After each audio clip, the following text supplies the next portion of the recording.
So hello everyone and welcome back to another video. आज हम बात करने वाले हैं जो लद्दाख में प्रोटेस्ट चल रहा है उस पर पूरा बात करने वाले हैं कि ये प्रोटेस्ट क्यों हो रहा है।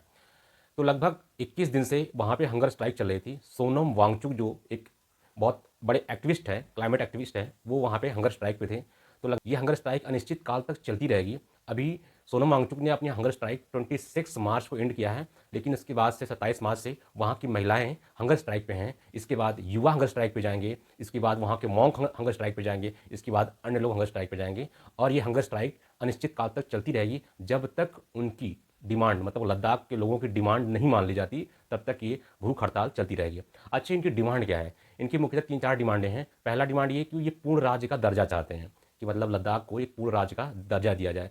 दूसरा ये कि लद्दाख को 6 शेड्यूल में ऐड किया जाए। 6 शेड्यूल जो हमारा कॉन्स्टिट्यूशन के अंदर आता है उसमें ऐड किया जाए, क्योंकि इसमें कुछ विशेष प्रावधान है। वो क्या है वो हम आगे बात करेंगे। इसके बाद तीसरा ये चाहते हैं कि वहाँ के एक पब्लिक सर्विस कमीशन बनाया जाए जो एक फेयर एग्ज़ाम कंडक्ट करवाए, ताकि वहाँ के लोग सेलेक्ट हों और फिर वहाँ पे जब सेवाएं देंगे तो वो वहाँ के कल्चर, वहाँ की डाइवर्सिटी और वहाँ की चीज़ों को समझेंगे। क्योंकि बाहर से लोग जब सेलेक्ट होकर के वहाँ अपनी सेवाएं देने जाते हैं तो कहीं न कहीं उस चीज़ को समझ नहीं पाते हैं। ये इनकी डिमांड है, ठीक है। इसके बाद जो चौथी डिमांड है वो ये है कि वो चाहते हैं कि जैसे कि अभी लद्दाख में आप देखेंगे तो एक एमपी हैं जो बीजेपी से हैं, सिर्फ एक एमपी हैं। वो चाहते हैं कि हमारे यहाँ से 2 एमपी रहें जो लोकसभा में जाकर के लद्दाख को रिप्रेजेंट करें, यहाँ की बातें वहाँ पे रखी जाए। तो वो 2 एमपी चाहते हैं। तो ये पूरी कहानी ये हुआ कैसे है और ये हो क्यों रहा है, रीज़न क्या है इसके पीछे, हम पूरा समझते हैं। ये पूरी कहानी शुरू हुई 5 अगस्त 2019 को, ठीक है। जब आर्टिकल 370 हटाया गया जम्मू कश्मीर से, तो जम्मू कश्मीर को 2 भागों में बांटा गया। एक बना लद्दाख, दूसरा बना जम्मू एंड कश्मीर। ये दोनों यूनियन टेरिटरीज बनाए गए। लेकिन जब यूनियन टेरिटरी बनाया गया तो ये कहा गया कि जम्मू एंड कश्मीर के पास एक विधानसभा भी होगी जो आगे चल के इलेक्शन कंडक्ट होगा और वहाँ से एमएलए और फिर वहाँ के सीएम चुने जाएंगे जो लोगों की बातें सुनेंगे। लेकिन वहीं पे जो लद्दाख है वो भी एक यूनियन टेरिटरी बना, लेकिन लद्दाख में 2 जिले बने, एक लेह दूसरा कारगिल। लेकिन वहाँ पे कोई विधानसभा नहीं दी गई। तो प्रॉब्लम ये हुआ कि वहाँ की अगर विधानसभा नहीं है तो वहाँ के लोग अपना एक रिप्रेजेंटेटिव सेलेक्ट नहीं कर सकते हैं, मतलब इलेक्ट नहीं कर सकते हैं, और फिर वो रिप्रेजेंटेटिव विधानसभा में जाके उनकी बातों को रख नहीं सकता है। ये प्रॉब्लम आ रही है। तो ये उनकी डिमांड है कि अगर वो राज्य का दर्जा मिलेगा तो उनको एक विधानसभा मिलेगी। जब विधानसभा मिलेगी तो वो चुनाव होंगे, तो उनके मेंबर चुने जाएंगे और फिर उनकी बातें आगे विधानसभा और फिर सांसद वगैरह तक ये बातें पहुँचेगी। तो ये टोटल डिमांड उनकी मांग के, अगर ये स्टेटहुड ज़्यादा नहीं मिलता है तो इससे क्या है कि अभी तक जो चल रहा है, अगर हम अभी बात करें तो अभी लेह लद्दाख एक यूनियन टेरिटरीज है, ठीक है। तो यूनियन टेरिटरीज में हमारा सेंटर का पूरा कंट्रोल रहता है। सेंटर द्वारा अपॉइंट किए गए लेफ्टिनेंट गवर्नर का वहाँ शासन चलता है, ठीक है। और वहाँ यूपीएससी के द्वारा जो सिलेक्टेड कैंडिडेट होते हैं, जो सिलेक्ट होकर के आईएएस आईपीएस ऑफिसर आते हैं, वो ब्यूरोक्रेट्स वहाँ अपनी सेवाएं देते हैं। तो कहीं ना कहीं वहाँ पे एक ब्यूरोक्रेसी सिस्टम है। वहाँ पे उनकी बातें सुनने के लिए एक रिप्रेजेंटेटिव नहीं है, कोई प्रतिनिधि नहीं है जो उनकी बातों को आगे तक पहुँचा सके। इसीलिए वो लद्दाख को एक राज्य का दर्जा मांग रहे हैं, ताकि जब राज्य का दर्जा रहेगा तो वहाँ इलेक्शंस होंगे तो वहाँ उनकी बातें आगे तक जाएंगी, ठीक है।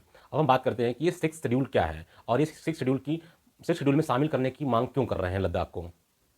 6 शेड्यूल में शामिल होने से लद्दाख को autonomous district and regional council create करने की अनुमति मिल जाएगी, जिससे क्या होगा, इलेक्टेड बॉडी जो होगी वो ट्राइबल एरिया को एडमिनिस्ट्रेट करने की उसको पावर मिल जाएगी, ठीक है। जिससे वो forest management, agriculture, divorce, social reform and administration of village and towns inheritance जैसे विषयों पे कानून बनाने की पावर होगी। तो वो चाहते हैं कि अगर ये 6 शेड्यूल में हमें शामिल किया जाएगा तो हम अपना जो कल्चर है उसको बचा के रखेंगे। हम बात करें तो 6 शेड्यूल में अब इसमें मिजोरम, मेघालय, आसाम एंड त्रिपुरा है। तो यहाँ पे जो ट्राइबल पॉपुलेशन है उसके लिए ये अपने हिसाब से अपना एडीसी और एआरसी, मतलब कि autonomous district council and autonomous regional council form करके अपने हिसाब से अपने ट्राइबल एरिया को ये कंट्रोल करते हैं, ताकि इनकी जो अधिकार हैं उनका हनन ना हो सके। इसलिए लद्दाख भी 6 शेड्यूल में शामिल होना चाहता है, ताकि वो भी अपने कल्चर एंड ट्रेडिशन को बचा के रखे, जिसकी वजह से चीज़ें उसके हिसाब से वहाँ पे चले। उनको 2 एमपी चाहिए क्योंकि अभी वहाँ पे 1 एमपी है। उनको 2 एमपी चाहिए क्योंकि वहाँ पे 2 जिले हैं, एक लेह दूसरा कारगिल। तो उन्हें 2 एमपी चाहिए जो उनकी बातों को संसद तक पहुँचा सकें, ठीक है। और अगर उन्हें राज्य का दर्जा मिल जाएगा तो इलेक्शन भी करवा सकते हैं।